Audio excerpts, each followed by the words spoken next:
Bayangin kalau dunia ini kayak satu meja makan raksasa, terus Tiongkok bawa menu all you can eat, namanya Belt and Road Initiative atau BRI. Tapi tunggu dulu, ini bukan soal makanan. Ini soal jalan tol, rel kereta, pelabuhan, pokoknya semua yang bikin negara-negara lebih gampang kirim barang dan duit. Kayak di meja makan, selalu ada yang senang dan ada yang ngelirik sambil mikir. Ini beneran niat baik atau ada udang di balik batu? Nah, di video ini kita bakal bahas dampak BRI ini. Apakah ini peluang emas atau malah jebakan Batman buat ekonomi global? Stay tune ya. Boy, this is gonna be good, I can tell. Belt and Road Initiative atau BRI adalah proyek ambisius yang diluncurkan oleh Cina pada tahun 2013. Tujuannya adalah untuk meningkatkan konektivitas dan kerjasama ekonomi di Asia, Eropa, dan Afrika. Proyek ini mencakup pembangunan infrastruktur besar seperti jalan, pelabuhan, dan jalur kereta api yang melibatkan banyak negara di sepanjang rute tersebut dengan investasi yang diperkirakan mencapai triliunan dolar. BRI bertujuan untuk menciptakan jaringan perdagangan yang lebih efisien dan memperkuat posisi Cina di panggung global. BRI dirancang oleh pemerintah Cina dengan melibatkan negara-negara mitra melalui perjanjian bilateral.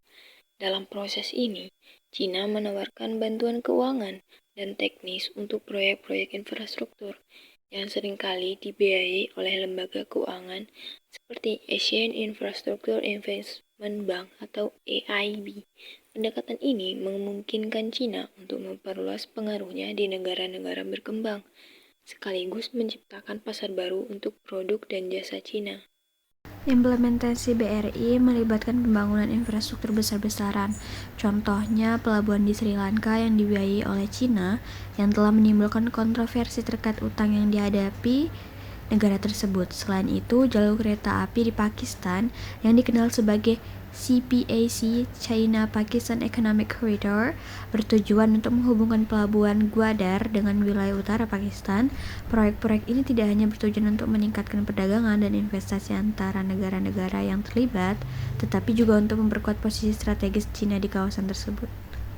Hasil dari BRI terlihat dalam peningkatan perdagangan antara Cina dan negara-negara mitra. Misalnya, negara-negara di Asia Tenggara telah mengalami lonjakan dalam volume perdagangan dengan Cina. Namun, ada juga kekhawatiran tentang utang yang meningkat di negara-negara penerima. Banyak negara seperti Sri Lanka dan Maladewa telah menghadapi kesulitan dalam membayar kembali pinjaman yang diambil untuk proyek BRI, yang dapat mengarah pada ketergantungan ekonomi yang berbahaya.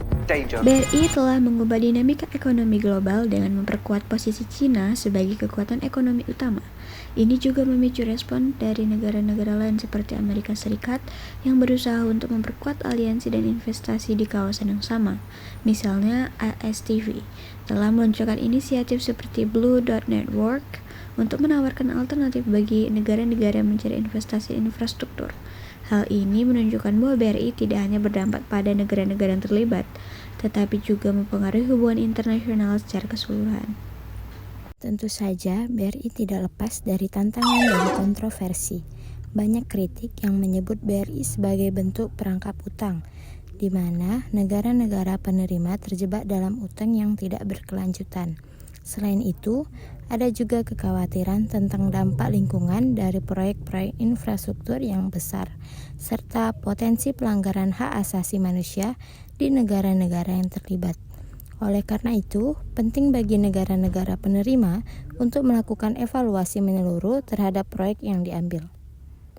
Secara keseluruhan, Belt and Road Initiative memiliki dampak signifikan terhadap tatanan ekonomi global, dari peningkatan konektivitas dan perdagangan hingga tantangan yang dihadapi oleh negara-negara penerima terkait utang dan ketergantungan. Kami menyarankan agar negara-negara penerima BRI melakukan evaluasi menyeluruh terhadap proyek yang diambil. Penting untuk memastikan bahwa mereka tidak terjebak dalam utang yang tidak berkelanjutan dan tetap mempertahankan kedaulatan ekonomi mereka. Selain itu, kolaborasi internasional yang lebih baik diperlukan untuk memastikan bahwa proyek-proyek ini memberikan manfaat yang adil bagi semua pihak yang terlibat.